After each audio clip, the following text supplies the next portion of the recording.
um copo rachado, o forro de um colete, um sofá usado, a tampa da retrete, um par de ceroulas, piugas de lã, nabos e cebolas, a arca e o divã, um chinelo roto, a cadeira sem fundo, o jogo do loto e o mapa do mundo, 3 pares de gavetas, casacos de malha, 2 bicicletas e um colchão sem Olá, bem-vindos a mais um 3 graus de carequice.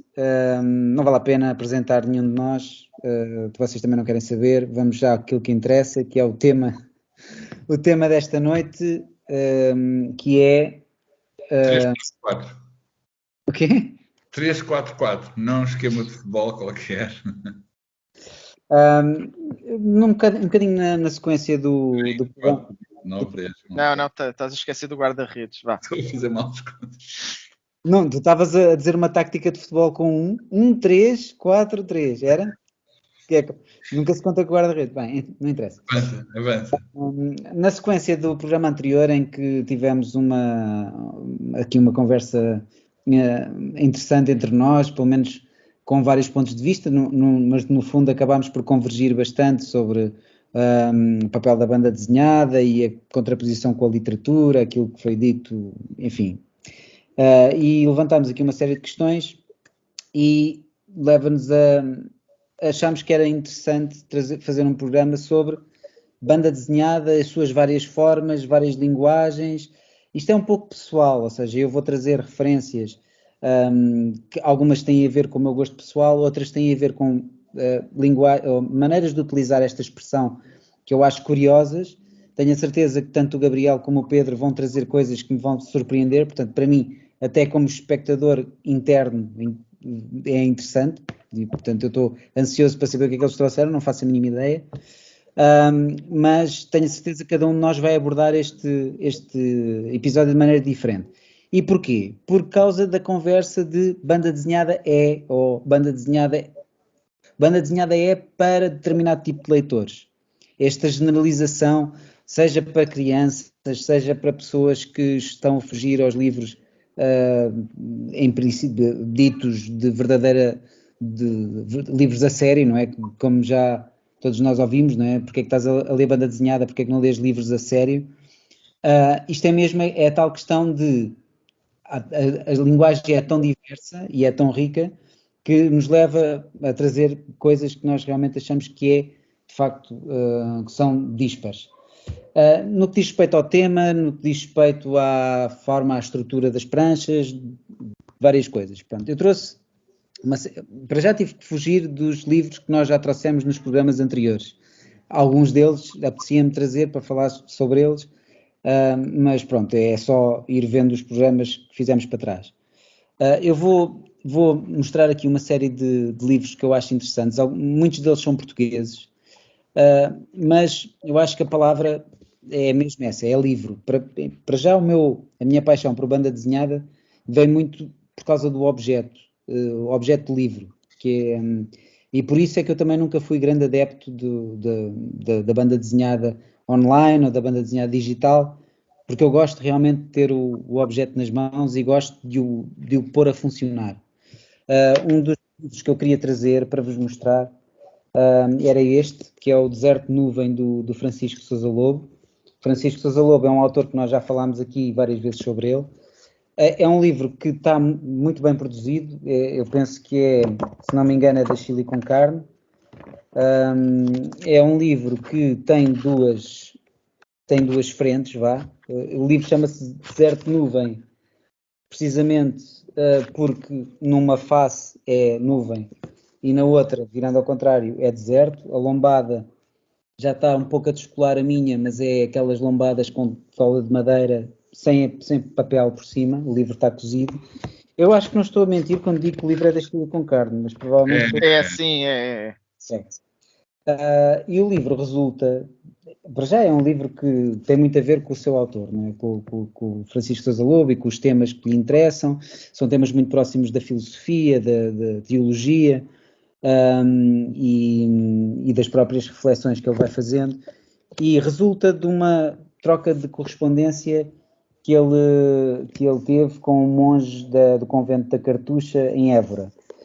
Algumas coisas que o monge lhe escreveu, algumas coisas que ele escreveu ao monge, e uma visita depois que ele acaba por visitar o próprio convento. E uma coisa que eu acho muito interessante, e aqui já diz mais respeito na própria linguagem em si, o livro assume, não tem uma grelha fixa, assume várias oscilações e várias representações, chega a ter um mapa desenhado pelo próprio Sousa Lobo do convento da Cartucha, com as legendas escritas com a caligrafia que eu adoro dele, não é? Isto é mesmo a mão dele a escrever. Eu acho que é um livro tal como as obras dele que eu conheço, eu não iria dizer a grande maioria, todas as obras que eu conheço do Francisco são obras de interesse, de grande interesse, e obras para ler e refletir. Eu acho que é um livro muito, muito rico. E é um livro de tal forma rico que, lá está, isto é uma coisa que nunca me aconteceu, ou não me tinha acontecido até à data, com nenhum outro livro, que era, eu, na altura, antes do fim do mundo, fazia a viagem até Lisboa para trabalhar, e lembro-me de ter tirado este livro, eu tinha comprado num festival qualquer, tinha tirado do livro para ler no comboio. E eu, a dada altura, li para aí 5 minutos e parei, eu não posso ler este livro no comboio. Parece quase que não estava num sítio ideal para o ler, não era um sítio certo. Eu deveria lê-lo com um bocadinho mais de paz de espírito, um bocadinho mais de silêncio. Achei logo que quase que não lhe estava a fazer justiça, que ia quase consumir o livro, devorá-lo de maneira pouco enriquecedora até para a minha experiência. Portanto, acho que é um livro, lá está, que tem esse valor. Queria também falar sobre este, é um livro um pouco mais recente, que é este livro, que até tem a ver com aquilo que vivemos, que são os Diários do Corona, do Bruno Borges. Vai sair o 2 e o último. Já saiu. Ou já saiu, ok, obrigado. A caminho das vossas livrarias favoritas. Então, já chegou à FNAC? Não, desculpa. Tenho a dizer que adquiri este livro numa livraria ao pé do IAD, não sei qual é que será, que é a Tinta nos Nervos. Não conspurquem com comercialismo balofo este encontro de titãs intelectuais. Porque é que eu também tive a minha experiência, que em breve vai também ver a luz do dia em livro. Tive a minha experiência de tentar transformar esta pandemia em alguma coisa criativa, neste caso de banda desenhada pateta, sobre isto, não tanto a pandemia, quer dizer, a pandemia está lá, mas a cena de estarmos confinados, porque acho que foi uma experiência social que a maior parte de nós não estávamos habituados. Este livro tem a ver com não só com isso, mas toda a experiência, uma série de coisas têm a ver com aquilo que vivemos. O que é que eu gosto no Bruno Borges? Não é fácil fazer tiras, e acho que todos nós conhecemos exemplos de séries de tiras que não estão muito bem, de acordo com os nossos critérios, não estão muito bem conseguidas. No caso do Bruno, isso não acontece. Eu também gosto bastante da caligrafia dele e a forma como ele enriquece a sua arte. Mas o que eu quero dizer é que as tiras estão bem conseguidas e o estilo do desenho minimalista do Bruno Borges é uma coisa que me agrada bastante, e acho que lá está, é um daqueles livros que não é para toda a gente, mas é curioso a arte do Bruno e a forma como ele consegue passar às vezes cenários mais ou menos complexos com desenhos muito minimalistas. Vou só dar um beijinho à minha filha de boa noite para ela dormir bem. Só uma pausazinha rápida. Ora bem, voltamos. Adeus, boa noite. Isto é sempre... Os programas em direto é assim. Temos que... Não é direto, podemos cortar. Vamos cortar. Vamos apagar tudo isto. Não continua. Isso é o que dizem sempre. Quando dizem sempre que é programas em direto, etc. Bem, este livro também comprei recentemente, já tinha falado disto. Isto é uma viagem de comboio. É um livro curioso na maneira como está construído e também de uma forma um pouco minimalista, mas foi interessante para mim lê-lo porque é um ensaio de movimento. Lembrou-me um livro que eu mostrei ao Gabriel há uns anos atrás, quando nós fizemos um workshop de BD, e havia um livro que eu gostava muito, que é um livro muito antigo, do Richard Câmara, que é muito sobre... Isso, é. Eu nunca vi isso à venda. Tenho o Capuchinho Vermelho, mas por exemplo esse nunca mais, pá, não encontrei. Não tem absolutamente nada a ver com este do Yokoyama, mas achei interessante o facto de ser um ensaio de movimento e é quase um flipbook planificado. Pronto, enfim, a banda desenhada também às vezes é um ensaio de transição de imagens como se fosse um vídeo animado, mas a maneira como o Richard utiliza a linguagem da BD para só para introduzir estas personagens e para as pôr a interagir. Ele brinca aqui várias vezes com esta ligação, e uma banda desenhada muito simples, num livro pequenino e a preto e branco.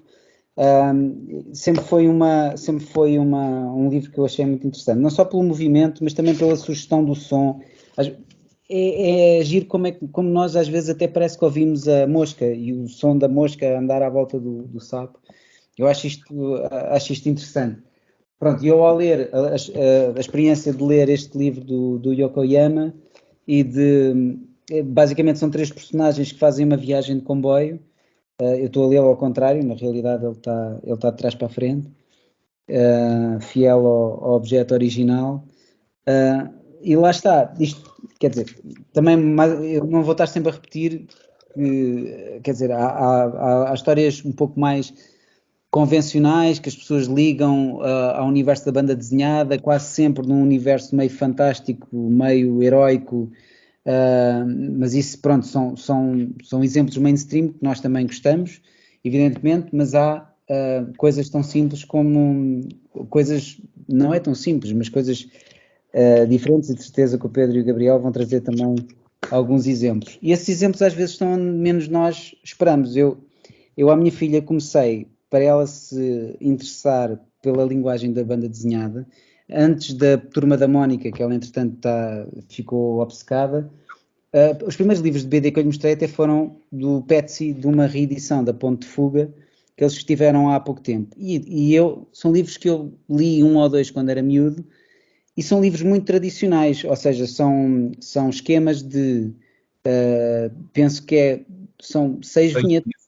6 vinhetas, Sim. né? Muito tradicional, desenho e legenda por baixo. Eu nunca pensei que a minha filha se interessasse por este tipo de banda desenhada, porque é uma banda desenhada é pouco... Quer dizer, hoje nós pensamos que os miúdos, para se sentirem estimulados, quase que as coisas têm que saltar da página. E isto até é bastante estático. Mas ela adorou, e foi este o primeiro contacto que ela teve com BD, e daqui partiu para outras coisas.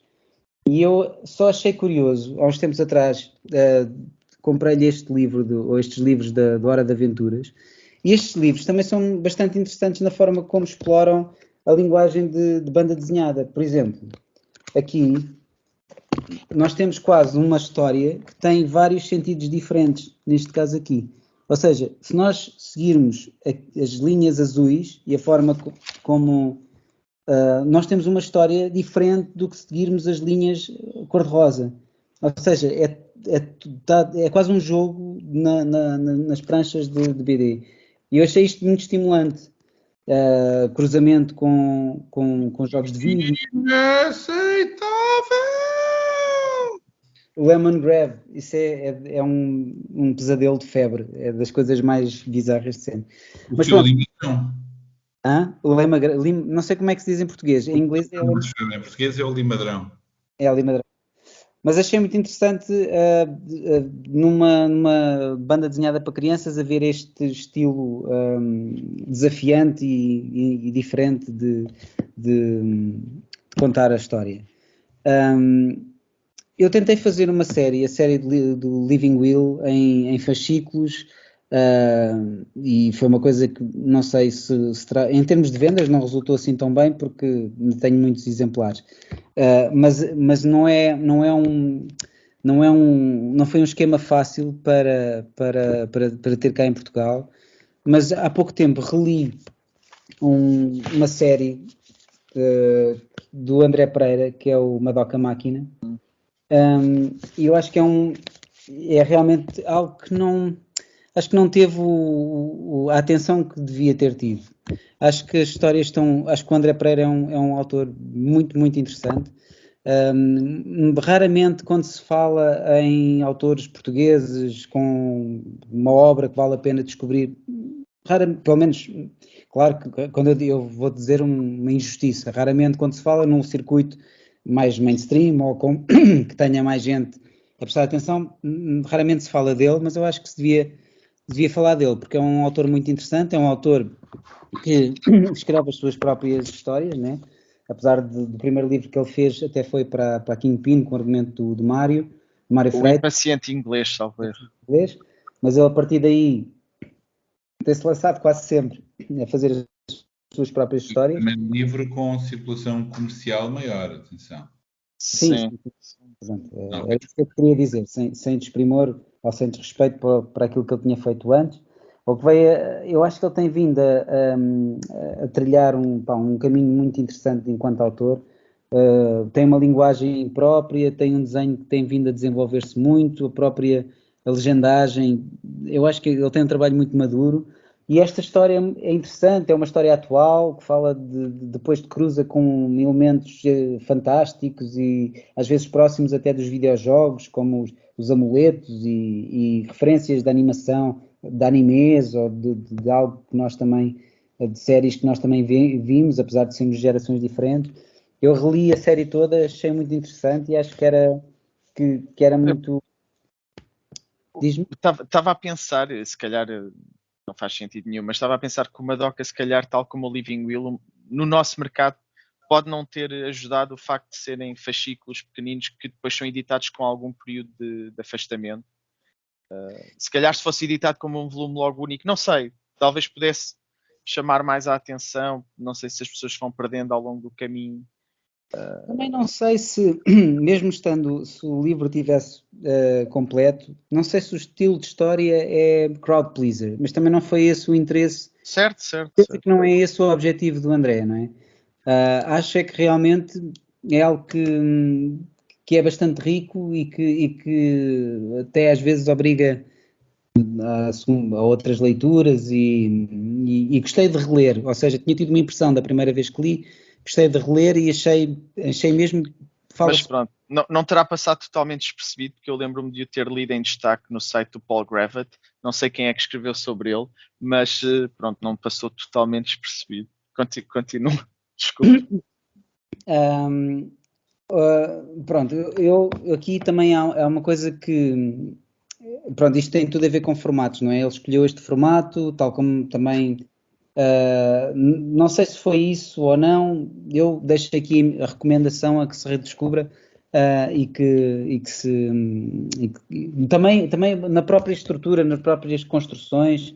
Ele tem construções de prancha muito interessantes, de maneira como ele utiliza a linguagem da banda desenhada. Lá está, é aquilo que eu disse no programa anterior, que é a linguagem da banda desenhada, quando nós utilizamos a própria estrutura em função da nossa história. Não é que eu não consiga apreciar ou não tenha histórias mais convencionais e consiga apreciar e perceber que a linguagem aí está a ser usada de forma quase padronizada. Gosto também de ser surpreendido e não é só ser surpreendido por ser surpreendido, perceber porque é que a linguagem está a ser usada de uma forma diferente. A minha paixão por estes livros e por livros que têm conceitos ganha, eu acho que é mais fácil quando são objetos gráficos também, ou seja, é mais fácil ter um conceito e representá-lo não só de forma na escrita, mas também no desenho.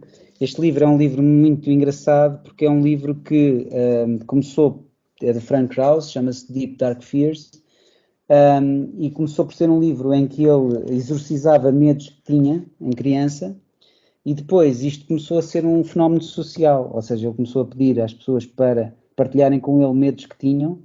Todos nós tínhamos medos, alguns mais irracionais do que outros. Eu quando era miúdo tinha medo de pisar seringas, porque vivíamos nos anos 90, era o apogeu, falava-se muito da SIDA e daquela toxicodependência, da heroína e tudo mais, e a SIDA ou uma pessoa pisar uma seringa poderia ser quase uma sentença de morte. E eu tinha muitos sonhos com isso, era um pesadelo recorrente, e isso seria com certeza tema para aqui. O que ele faz é pegar nesses medos e em 4 vinhetas, normalmente, às vezes em menos, contar essa história e representá-la de uma forma, ilustrá-la e quase sempre com piada. Portanto, isto era muito difícil de ficar, ou seja, o próprio objeto é engraçado, é bonito, e seria difícil de concretizá-lo de uma maneira, noutra linguagem que não fosse a banda desenhada. Pronto, e eu não me vou alongar muito mais, claro que isto são alguns exemplos que eu recolhi aqui das coisas que tenho, estou ansioso para ver os exemplos dos meus colegas.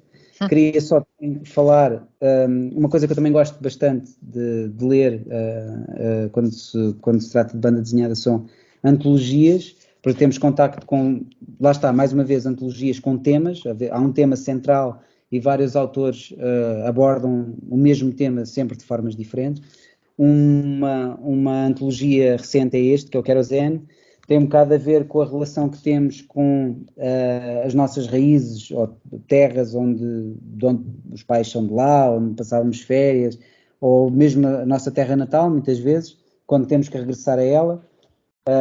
E nesta antologia, que vale muito a pena ler, temos vários autores portugueses contemporâneos, e eu destaco a primeira história da Sofia Neto, que é uma história apenas 2 pranchas, também que é muito interessante, e a última lá está, mais uma vez, do André Pereira, em que, se nós tivermos presentes as imagens que eu mostrei há pouco do Madoka Máquina, aqui vemos um desenho já algo diferente, em que ele se representa a ele próprio, em que a legendagem está toda feita à mão, mas mais uma vez continuamos a ver aqui uma utilização da linguagem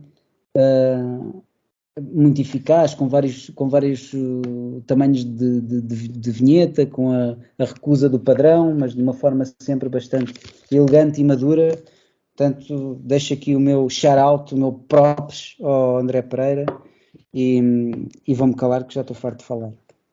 O André, só porque, pronto, para fechar que estás a falar dele, eu acho que ele conseguiu, talvez este exemplo agora do Querosene não seja não me dá força no argumento, mas pegando no Madoka e noutras histórias que ele escreveu, ele tem ali ele criou um imaginário, um universo dele, ali uma identidade muito própria que se reconhece rapidamente. Por exemplo, tu vês um filme do Tim Burton, do Wes Anderson, e reconheces na estética aquele universo, aquelas personagens que podem interagir todas umas com as outras, e o André Pereira tem ali um trabalho que eu sinto a mesma coisa, obviamente com as suas diferenças. Era isso, só para fechar. Essa do Querosene, por acaso, está particularmente diferente, e eu tive a oportunidade de falar... Eu sei, eu ainda não li essa história, tenho o Querosene, olha, era um dos que eu ia falar no fim. Não, mesmo o registro visual é muito diferente, e eu até tive a oportunidade de confirmar, porque parece estar a canalizar ali algo entre o Chester Brown e o Joe Matt, que ele estava a acompanhar, até mesmo a própria representação dele próprio. Sim. Ou seja, é a primeira vez, de uma forma clara, em que o André faz uma história autobiográfica e a representação não passa por avatares animalescos, etc., ou estilizados, e lembro muito esses autores dos anos 90. Não sei se queres... Diz-me só uma coisa, Pedro, também trouxeste os livros físicos para a mesa? Aqui à minha assistente, por favor, que liga a bateria do computador, que é a Regi. Ok. É que se sim, vou-te pedir para falares e vou buscar livros. Não, eu na verdade não trouxe nada. Aliás, eu até fiquei um bocado sem querer aqui revelar a careca. Perceberam? Não tem? A verdade é que eu não estava à espera não pensava que esta estratégia, ou seja... Pois eu também não. A ideia era que iríamos discutir precisamente a ideia da necessidade da leitura diversa. Portanto, eu não tenho nenhum livro, nem vou trazer, porque senão nunca mais saímos daqui. Ou seja, podia começar com aquela personagem do Pineapple Express, não é? Look at my shit! Estar a mostrar tudo e mais alguma coisa. Porque isso não me interessa e, aliás, as pessoas que estiverem interessadas saberão, como toda a gente sabe, tem um historial dos blogs, agora no Twitter, etc. Portanto, podem perfeitamente ver a diversidade do tipo de textos e de obras de banda desenhada que vejo. Aquilo que me interessava era menos falar sobre exemplos concretos, porque não era mesmo impossível estar a fazer uma escolha que fosse significativa, quer dizer, começávamos com o quê? As coisas que ainda leio, que ficaram marcadas, as coisas que li ultimamente. Acho que isso não é particularmente importante, portanto, se alguém estiver interessado em particular na lista de leituras, eu exponho muito dessa lista de leituras através da minha pegada digital, não é? Podem encontrar essa diversidade. Aquilo que me interessaria sublinhar sobretudo é, para já fazer uma distinção entre o tipo de leitores.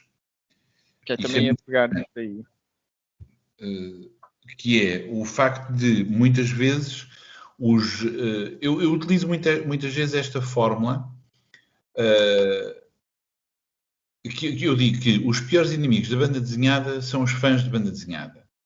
Obviamente que isto é preciso compreender o contexto, mas eu, devido aos papéis que eu consigo ter, seja de professor, crítico, organizar exposições, agora livreiro, ou seja o que for, tenho sempre a oportunidade de ter um público bastante variado, um público no sentido mesmo das pessoas com quem estou a contactar.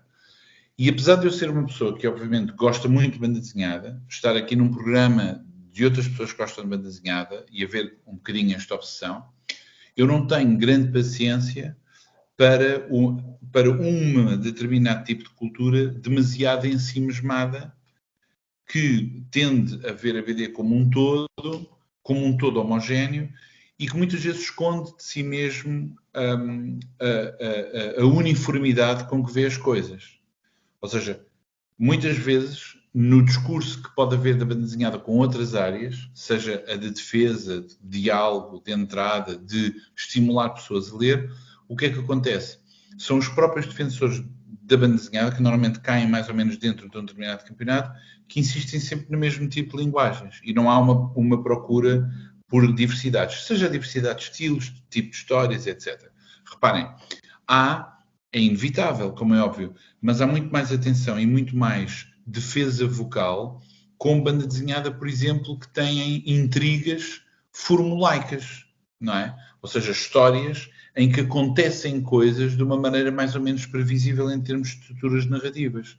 Não é de instituição do mundo, o surgimento de um problema, a resolução desse problema através de ações empolgantes e surpresas atrás de surpresas, um grande clímax e uma resolução desse mesmo mundo. Esta é uma estrutura, podíamos até simplificá-la ainda mais, mas esta é a estrutura que surge sempre. E é isto o que garante a maior parte da atenção e da celebração da maior parte dos exemplos. Há muito menos atenção, por exemplo, para a criação de um outro tipo de intensidades emocionais ou de um ritmo mais próximo daquilo que é a vida de todos os dias, etc. E depois também poderíamos dizer o mesmo em relação a estilos de desenho, escolhas de representação, etc. É claro que isto podia abrir a muitas outras discussões, não é? Que é porque é que eu havia de ter atenção a um outro tipo de banda desenhada, etc. Mas lá está. Quando não existe muita diversidade do tipo de canais ou o tipo de vozes que fala de banda desenhada, obviamente que o tipo de banda desenhada que se fala é sempre também mais ou menos o mesmo. Por exemplo, uma coisa muito curiosa, obviamente que existem pessoas que falam sobre isto e têm atenção, não estou a dizer isso, mas uma coisa muito curiosa é que nós vemos uma série de celebração de banda desenhada e há um título que é provavelmente uma das autoras mais vendidas em todo o mundo e é particularmente vendida cá também, se bem com alguma modéstia, que é a Raina Telgemeier, da série O Livro Sorri, Irmãs, Drama, que têm sido publicados entre nós pela Devir. E há um quarto volume que será publicado em Portugal, mas tenho notícia que já não é a Devir que vai publicá-lo. São bandas desenhadas escritas sobretudo para um público feminino, tweens, 11, 12, 13, 14 anos, etc. Ora, à partida, claro, como isso não é escrito para gajos barbudos quase com 50 anos, digamos que há uma falta de atenção para isso. E sendo nós os gatekeepers, para todos os efeitos, nós estamos numa posição, lá está, não é muita gente que vê este programa, mas há pessoas a ver o programa, e, portanto, nós servimos de divulgação dos textos. E muitas vezes esses textos escapam um bocadinho, porque como há atenção para falar das coisas mais significativas, nós criamos uma hierarquia de os mais significativos e as coisas que caem um bocadinho fora desse âmbito. Agora, aquilo que me interessava mais discutir era, por exemplo, enquanto autores, pelo menos eu e o André muito mais do que eu, obviamente, em termos de produção, eu ainda com essa ambição de escrever banda desenhada, enquanto autores, mas também enquanto divulgadores, etc., etc., é importante ter alguma atenção para um largo espectro de produção. Ou seja, não ter atenção apenas às coisas... Por exemplo, durante muito tempo, nós agora temos maior diversidade de publicação em Portugal, mas durante muito tempo, se a pessoa apenas se ativesse àquilo que é publicado em Portugal, era uma grande pobreza, não é? Mas nós sabemos que os leitores portugueses são particularmente atentos para com o que sai no estrangeiro. Portanto, à partida, os leitores portugueses leem português. É verdade. Podes dizer na altura, pelo menos na altura. É que remédio. Não, ainda hoje. Ainda hoje sim, mas eu acho que mesmo assim tem aumentado. Era só para não desvalorizar isso. E, por exemplo, uma das coisas que é muito importante, mas isto é uma coisa que toda a gente faz no mundo da banda desenhada, é quando se gosta de banda desenhada, tem que ser particularmente ativo, não é? Tem que ir às feiras, procurar fanzines, saber o que é que sai nas coisas independentes, porque de facto senão passa completamente ao largo, não é? Não se abre um jornal e vê-se o que é que está a sair. Ainda hoje, apesar da produção ter alterado, ainda é preciso esse trabalho. Porque é de facto, quer dizer, nós podemos dizer que em qualquer área, mesmo em música ou cinema, obviamente que é preciso mexer-se um bocadinho. Não basta estar em casa, não é? Senão, por exemplo, as pessoas que estão em casa e ouvem apenas a rádio comercial, obviamente que vão perder uma produção imensa de música portuguesa contemporânea. Quem apenas vai a um centro comercial ou um multiplex ver o cinema, obviamente que vai ver sobretudo os filmes comerciais e, portanto, vai perder outro tipo de cinema, óbvio. Mas na banda desenhada, digamos, esse esforço ainda tem que ser maior, precisamente pela circulação. Por isso eu acho que, lá está, a importância da diversidade. Eu não sei se tenho aqui algum objetivo ou eu não estou aí straight to the point. A ideia é mesmo o de que é importante, mesmo que não se goste de um determinado tipo de área, e eu confesso que existem áreas que eu não gosto mesmo, por exemplo, é ignorância minha, não ponho aqui dúvida nenhuma, mas, por exemplo, às vezes pode acontecer uma área de que eu nem sequer quero ouvir. Por exemplo, eu não sou fã de reggae, e qualquer reggae para mim é logo, pá, nem sequer quero ouvir. E podem dizer, mas há um, pá, não quer saber. É reggae, não ouço. Enquanto que há outros tipos de música, sei lá, desde música erudita ou heavy metal, ou até, sei lá, um outro tipo de género qualquer, que se calhar pode dizer, gosto disto, não gosto daquilo, conheço isto até aprecio, e pode ser uma questão de gradientes. E se calhar estou a ser injusto para com um determinado tipo de música, achar que aquilo não vale logo por isso. Na banda desenhada, eu tinha que fazer algum esforço para me tentar lembrar de algum tipo de banda desenhada que só por aquilo não leio, ou que não tenho referência nenhuma, ou que não apreciei alguma coisa. E isto também, eu não sei se isto é escapar um bocadinho, mas o facto também, o André também tem esta experiência, que é o facto de termos tido a possibilidade ou o privilégio de trabalhar com pessoas diferentes, mesmo que seja para um projeto muito, muito pequenino, a experiência, aquilo que se aprende é imenso. Por exemplo, eu estou neste momento a trabalhar com um veterano de banda desenhada, com um autor muito ativo e com uma jovem que está a fazer agora a sua primeira banda desenhada, que vai ser publicada, digamos, com alguma circulação. Todas estas experiências são extremamente enriquecedoras, porque aprendo um pouco do meu processo de trabalho, aprendo também como é que as outras pessoas trabalham, tem tudo a ver com isto. Mas na banda desenhada é a mesma coisa, portanto, eu, por exemplo, eu noto que, por exemplo, vamos falar de um exemplo, mangá. É muito típico vocês encontrarem pessoas que podem dizer esta frase: eu detesto mangá, ou eu adoro mangá. E o que estas pessoas estão a dizer é exatamente a mesma coisa, que é o seguinte, que é, mangá é um corpo uniforme, muito pequenino, muito apertado, do que é que se pode considerar a banda desenhada japonesa, e gosta-se ou não se gosta. Pá, a mangá, ou banda desenhada japonesa, é tão diversa como outra produção qualquer.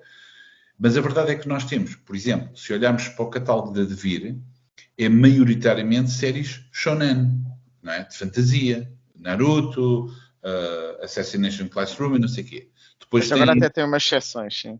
Sim, depois tem, já há algum tempo, tem aquela coleção, que agora não me lembro, mas é da grua, não é? Do pássaro, com o Taniguchi, ou seja, uma coleção mais adulta.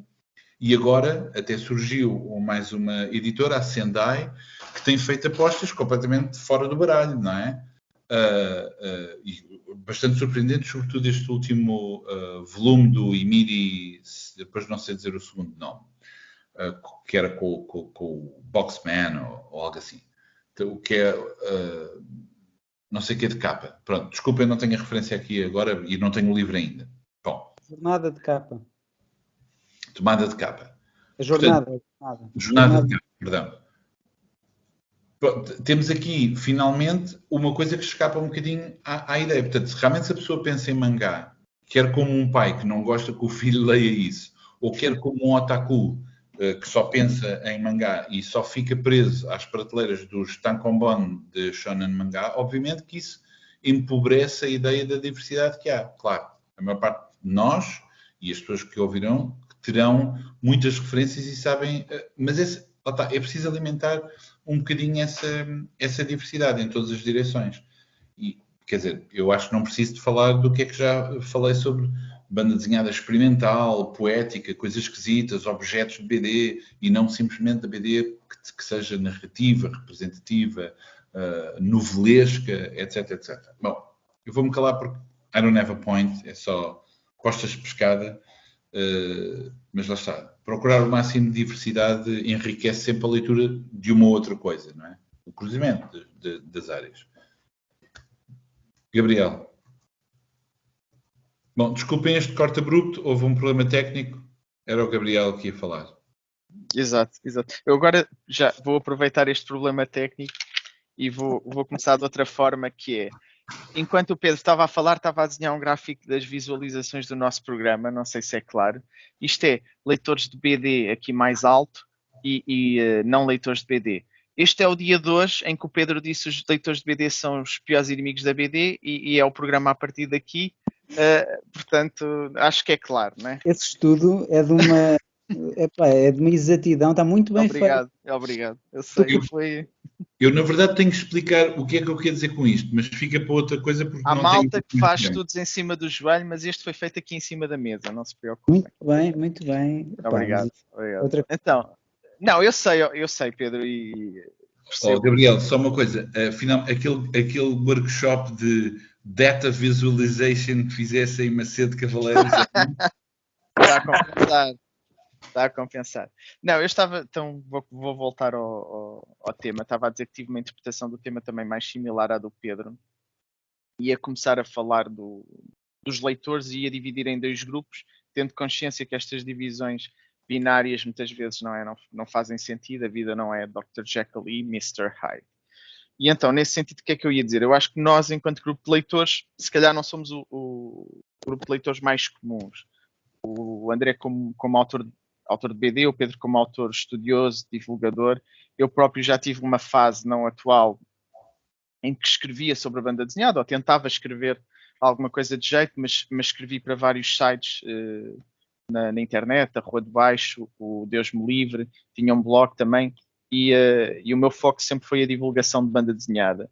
E este interesse pela banda desenhada, acho eu, faz-nos ser leitores diversificados, muito diversificados, que procuram ler, procuram tentar descobrir a banda desenhada de um ponto de vista histórico, não é? Portanto, olhar para trás o que é que já foi feito, ver os clássicos, conhecer. Eu não tive um crescimento em que tive muito acesso à banda desenhada. Portanto, há livros que muita gente leu em miúdos que eu só li mais tarde, mas fui buscá-los porque tenho que conhecer o Blueberry, tenho que conhecer o Valérian, etc, etc. Vários exemplos desse estilo. E depois estamos atentos ao que se faz no presente e de diferente. E realmente, como aí indo mais para o que o André apresentou, vendo realmente a potencialidade da banda desenhada noutros tipos de narrativas, noutro tipo de construções de histórias e por aí fora. Nesse sentido, eu acho que nós, enquanto leitores, somos bem capazes de ler livros que até poderemos não nos interessar à partida, mas por alguma razão, em particular, e por se tratar de banda desenhada, poderemos ler para conhecer. Portanto, acho que pode acontecer isso. Enquanto outro grupo de leitores que não tem, eu diria, não tem estas particularidades, necessidades, vontades, não é? Obviamente nós também fazemos isso, como é óbvio, mas vai-se descobrindo, não é? Nos gostos, nos géneros. Eu próprio acho que não nego nenhum género de banda desenhada à partida, mas depois vou percebendo que há, se calhar não tantos géneros, mas estilos que uma pessoa vai gostando mais do que outras. E o que é que eu queria salientar no outro grupo de leitores? É aquilo que o Pedro uma vez disse, muito no início destes programas, que era: tu não vais dar à tua mãe o Watchmen, não é? Vais dar, por exemplo, o Persepolis. Não sei se foi esse o livro que lhe deste, ou se estou enganado. Exatamente esses os exemplos. E isso faz-me todo o sentido, não é? E muitas vezes quando as pessoas dizem, pegando na tua frase outra vez, eu não gosto de mangá, não é? Muitas vezes o que acontece é isto, as pessoas pegam no Naruto ou no Dragon Ball, eu não gosto disto, e isto quer dizer, pelo amor de Deus, mangá. Ou a própria ideia do já não leio banda desenhada. Sim. Isso quer dizer, isso ninguém diria, lembra-se daquela coisa que eu disse que era onde é que está à procura do tempo perdido na pintura, ou onde é que está a Mona Lisa da literatura. Eu mesmo, imaginem um gajo dizer assim, eu não ouço música, não gosto, as guitarras elétricas incomodam. Claro, então, mas eu já ouvi frases como eu não ouço música cantada em português, ou eu não leio em português. Não, mas aqui é pior, atenção. Se fosse traduzida em inglês, eu não ouço música. Sim, eu sei. O que eu queria dizer é que há pessoas que têm algumas ideias que eu acho que não fazem sentido por que ângulo sequer pegues.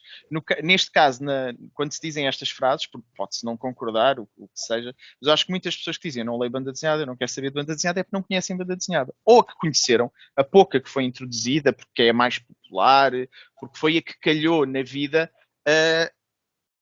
não lhes foi apelativa.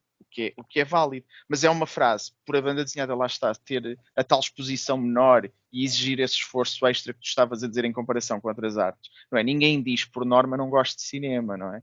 Há sempre um filme qualquer que podem não ligar muito, ou da música, ou da literatura, quer dizer, as pessoas falam de livros, como é óbvio, existem outros que ninguém quer saber, e na banda desenhada eu acho que é isso, falta muitas vezes esse encontro, que é realmente ouvi qualquer coisa, realmente eu acho que, obviamente, não posso dizer a 100% que não haja pessoas que não vão gostar de nenhuma. É possível, tudo é possível. Mas na grande maioria, e digo isto na banda desenhada, mas acho que é em tudo na vida, quando somos tão extremistas, realmente é porque não conhecemos, quando dizemos essas frases tão absolutistas, não é? E essa pessoa, por alguma razão, acho que descobrindo ou conhecendo o livro certo, à falta de melhores palavras, poderia descobrir todo um mundo que lhe é completamente desconhecido e dizer, afinal a banda desenhada não, é mais do que o que eu pensava. Eu acho que era isso que iria acontecer. Eu, pessoalmente, voltando ao nosso grupo, eu gosto muito de ter uma dieta diversificada em termos de banda desenhada, mesmo que reconheça e saiba que tenho algumas preferências. Eu gosto de variar muito e também estar sempre a descobrir. Como tenho a paixão pelo gosto do objeto, como o André, não é fácil, não é isto? Custa, não é? Custa ao fim do mês, não me dá o mesmo prazer ler digitalmente, mas reconheço, e foi com vocês quando começaram a falar de que na internet, como não temos o virar da página, dá para fazer umas coisas diferentes no próprio modo de leitura, e fez-me pensar, ok, mesmo digitalmente pode ser uma ferramenta diferente, não tem que ser extra da forma como se constrói. Então vamos dar uma aflição de conhecimentos. Se leste todos os géneros, qual foi o último título que leste de Boys Love, mangá? Não, eu disse que não nego nenhum género à partida, ok? Isso, boys love mangá, isso é mesmo um género específico, não pode ser só love. O último que eu li, aliás, era um cruzamento entre Boys Love Mangá e Furries, porque é um livro do Furries, ok. São que as já tem bonecas. alguns aninhos, na verdade. Já tem alguns aninhos. Epá, agora Apanhei-te, não é? apanha. Sim, Tudo. sim. Acho que sim. Isso é que é a diversidade Por acaso isto podia ser um concurso, que era nós elegermos géneros e fazer perguntas e ver. Assim, isso é mesmo um género, é mesmo um género, chama-se. Boys Eu estava. Love? Sim, eu estava a BL? pensar. Sim, eu estava a Jesus. pensar. You're missing out. Até temos exemplos, pelo menos um exemplo feito em Portugal, da Daniela Viçoso, não é? Que fez. Ora bem, Daniel Viçoso Sim. olha precisamente esse patamar, ou campeonato. O Infante, se não me engano. Shout para a Daniela, e não Infante. só, ela também, há um livro novo que é sobre é o Erasmus, ou seja, é sobre a viagem do Erasmus dos estudantes, muito fixe, é um Mas pronto, vinho. então o último que eu li foi o Infante. E talvez o único dentro desse género. Mas pronto, eu quando estava a falar em género, estava a pensar em coisas mais tipo sci-fi, fantasia, terror, romance. Isso é mesmo muito específico. Para mim isso podia ser só romance, não é? E dentro do romance teres boy ou o que seja, girl. Tu há bocado estavas a dizer que às vezes a rejeição das pessoas à banda desenhada poderia ser porque o contacto que tiveram em criança com banda desenhada não lhes puxou muito e não sei o Ou quê. mesmo enquanto adulto, o que apanharam, não é? Porque eu acho que Mas às se tu não vezes fores à procura, se não tiveres esse lado mais ativo, como o Pedro estava a dizer, passa-te imensa coisa ao lado. Principalmente se lembrarem, quanto mais para trás andarmos, se calhar, ou pelo menos pegando na minha experiência. sim, isso não é. Isso de facto tem sempre a ver com desconhecimento, não é? Sempre, eu acho que sim. Mas também, assim, também na literatura há pessoas que só leem as mesmas coisas, ou os mesmos temas, ou os mesmos formatos. Mas, por exemplo, às vezes também há essa rejeição parte precisamente porque esse desconhecimento leva a crer que a banda desenhada, ou seja, as pessoas olham para a banda desenhada com que tiveram acesso na infância, da mesma maneira que olham para um cavalo de pau, de baloiço, não é? Ou seja, é algo que olham com carinho, mas que ficou na infância, ou seja, associam a este género, ou esta expressão, a algo que é suposto nós crescermos e começarmos Sim, a ter as coisas. sim, Ou sim. seja, não é natural que eu, ao ter 20 anos, 30 anos, 40 anos, continue a ler banda desenhada. É uma coisa que fica na infância, tal como os baloiços e as coisas de brinquedos, não é? Claro que isto tudo é fruto de um desconhecimento enorme daquilo que existe, não é? Mas às vezes também há outra coisa que é aquilo que eu estava a dizer. Há pessoas, por exemplo, há pessoas que só leem determinados romances ou determinados tipos de literatura, um determinado tipo de literatura muito específica, e é só isso que gostam, é só isso que compram. É mais difícil de ver. A mesma coisa em relação à música. Há pessoas que só ouvem um determinado estilo musical. Se bem que é mais difícil que tu não saibas que há outros livros para além do Pedro Chagas Freitas, não é? Ou no caso de estou a dizer uma pessoa que eu conheço que só lê aqueles livros, não é? Ou alguém que só ouve rock dos anos 80, mas sabe que há outros livros. A banda desenhada tem esse problema, que muitas vezes as pessoas não sabem. Sim. Mas E porque às vezes eu não sei até que ponto, não é? Vai além do género, até porque tu deste aí alguns exemplos interessantes e sempre há, por exemplo, eu acho que já falámos aqui, há muitos livros também que já falámos aqui. Não é um livro que eu queria, não é, ou melhor, eu não queria que o Maguire fizesse vários livros deste estilo. Acho que só tem interesse mas o Here, não é? Portanto, a questão de ser sempre o mesmo canto da casa, não é? Ao longo do tempo e alternando entre o tempo. É uma coisa que eu nunca tinha visto, é uma forma de explorar diferente na banda desenhada. E o que eu queria dizer é, não sei se isto é um género ou que género seja, mas é a própria forma, o próprio estilo, o My Favorite Thing as Monsters, que é tipo um diário, e tu abres isto e tem mesmo as linhas do caderno. É como se fosse o diário de uma pessoa. Tudo isto são coisas que eu acho super criativas na banda desenhada e que ainda passam mais ao lado de quem não conhece, porque estão a pensar nos géneros como eu estava a descrever, não é? Ok, no máximo, Mas muitas olha, vezes... Mas deixa-me dar o exemplo contrário, mas também é muito surpreendente às vezes, e eu conheço algumas pessoas, eu associaria sobretudo, por exemplo, no mundo académico, eu tenho cruzado às vezes com algumas pessoas que, ou porque vêm de países diferentes, ou culturas diferentes, ou de um tempo diferente, no sentido em que descobriram a banda desenhada um bocadinho mais tarde. E é muito curioso verem, às vezes, pessoas que conhecem muito bem uma determinada produção de banda desenhada, adulta, digamos assim, contemporânea, atenção, uma coisa. Quando nós estamos aqui a falar de diversidade de leitura, não sei o quê, isto não significa que estejamos a julgar as pessoas por não lerem uma coisa e não conhecerem. Quantas coisas não conhecemos nós, não é? Óbvio. A questão é mesmo só a construção da cultura. Há na banda desenhada, ou num determinado círculo de banda desenhada, em determinadas circunstâncias, e Portugal é um país muito pequenino, portanto, nós cruzamos sempre nos festivais, não é? Somos sempre os mesmos, há um grupo que conhecemos todos uns aos outros, etc.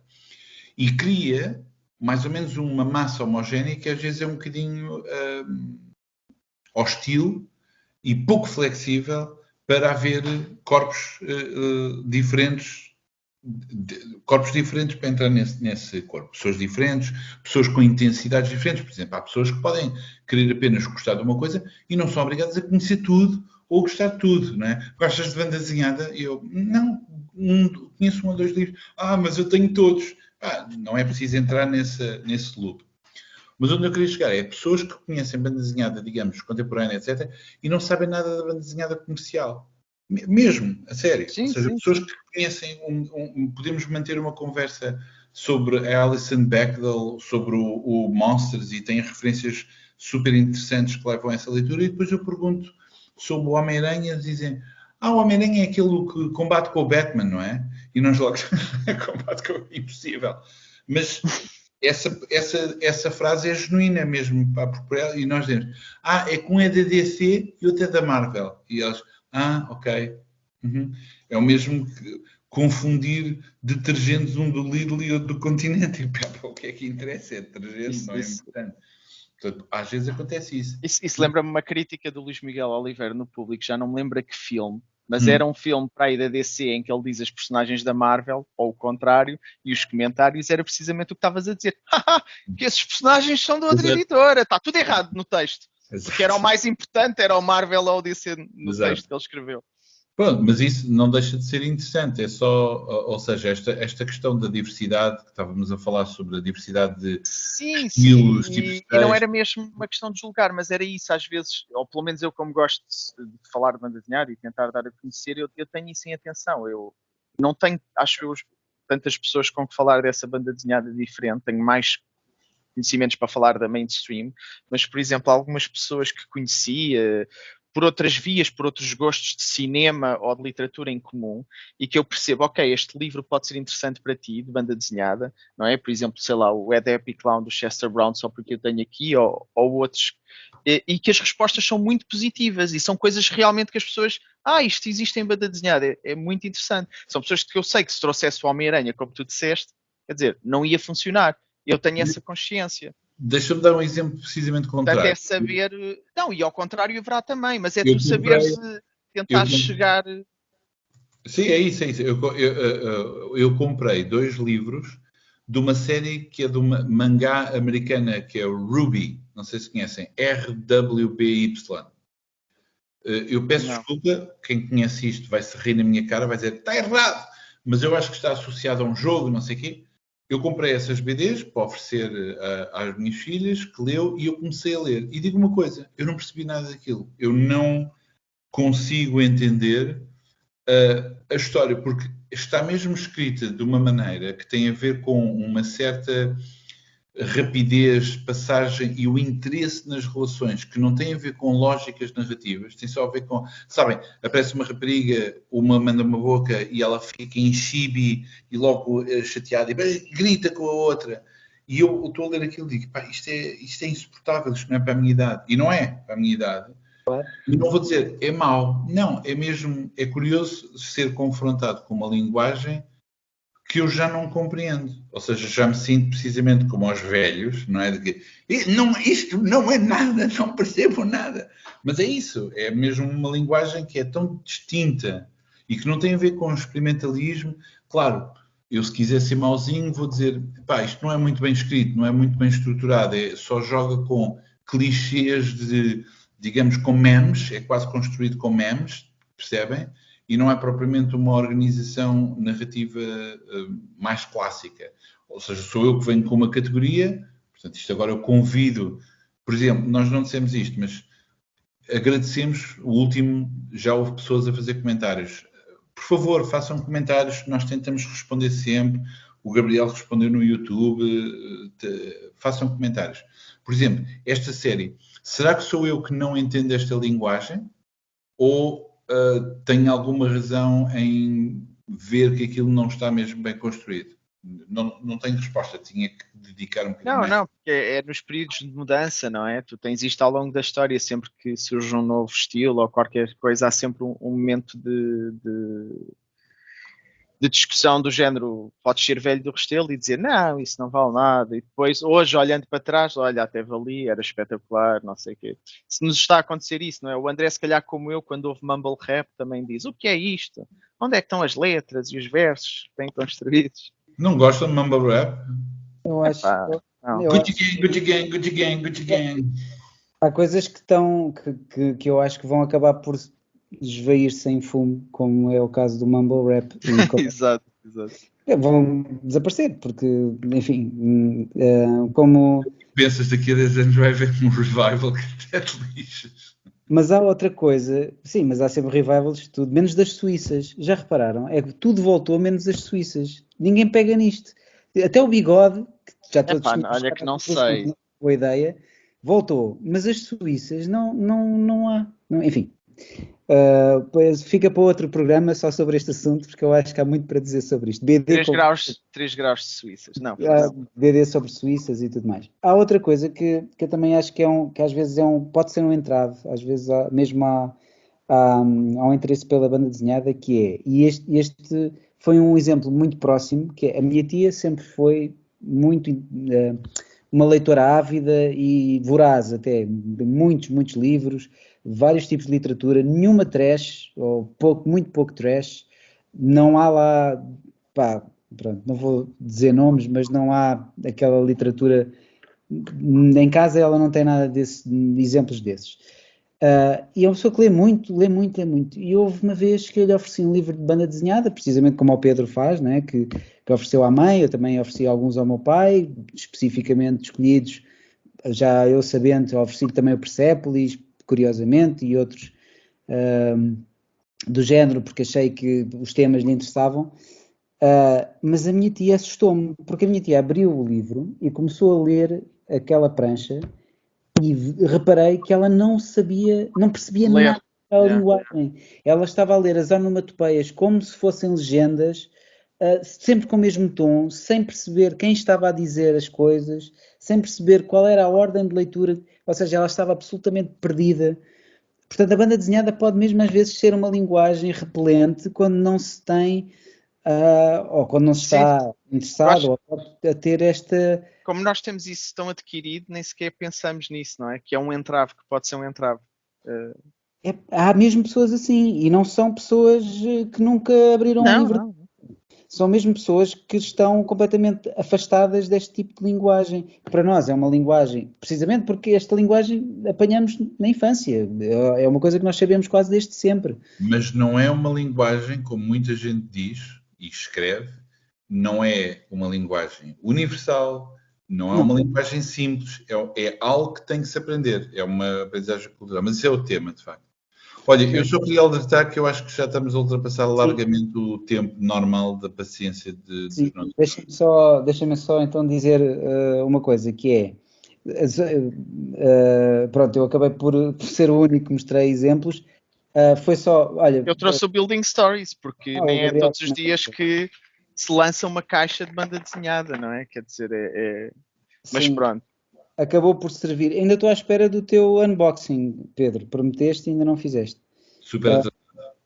Mas pronto, só para dizer, acabou por ser uma introdução mais ou menos interessante para depois daquilo que foi dito aqui e serviu também para falar de autores portugueses, que eu acho que vale sempre a pena, não é? Para mandarmos estes abraços virtuais ao André Pereira e à Daniela Viçoso e a todas as pessoas, Bruno Borges, o pessoal o Sousa Lobo, pessoal de quem falámos aqui, e que lá está, quando as pessoas às vezes a banda desenhada portuguesa dizem 2, 3 livros, é querer descobrir. E quando se diz banda desenhada portuguesa, diz-se autores portugueses e diz-se linguagens completamente dispares, daquilo que vimos aqui.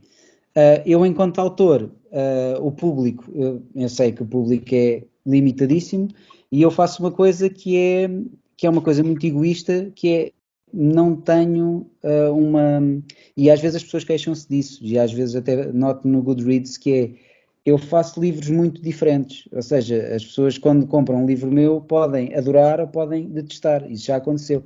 Por acaso já li 2 ou 3 livros do André Oliveira, sempre gostei, este nada a ver, precisamente porque eu estou a experimentar. Pois é, tu enquanto autor, tudo o que estávamos a falar daqui de diversidade de leituras, tu enquanto autor e a tua obra, tens isso tudo, realmente, tens esse lado de diversidade na tua própria escrita. Muito por causa do que o Pedro disse, porque não só porque eu trabalho sempre com autores, com ilustradores diferentes, os estilos são tão diferentes que me sugerem universos e maneiras de contar histórias diferentes, e porque isto para mim é experiência, é estar a fazer coisas sempre, não me faz sentido fazer coisas muito iguais. É a viagem, no fundo, que me interessa. Sim, mas eu gosto que tu consigas ir do drama, não é? De assuntos do mais sério, não é? E sobre tu enquanto pessoa, não é? Como, por exemplo, o rock, e saltares de repente para as palhaçadas que tens com o Pedro, que são do mais palhaçada que há, não é? Mas isso é o espelho daquilo que eu sou enquanto pessoa, ou seja, exato, estou muito estúpido e no dia a seguir estou muito depressivo, e isso tem a ver, não é nada grave do ponto de vista patológico, é apenas normal, não é? Todos nós somos parecidos nesse... bem, mas eu queria dizer, num sentido também introspectivo, posso ir buscar o Living Will se quiseres também, não era só... As pessoas são muitas coisas. Exatamente. Isso, em mim, enquanto autor, acho que acaba por me prejudicar, porque não há uma previsibilidade. Ou seja, as pessoas já não vão, mesmo que o público seja muito pequeno, já não vai ver, de certeza que vou gostar porque foi este gajo que escreveu. Não sei, posso detestar. É preciso. Também não é necessariamente mau. Mas percebo, claro, não, para construir aquele leque de fãs fiéis que muitas vezes gosta.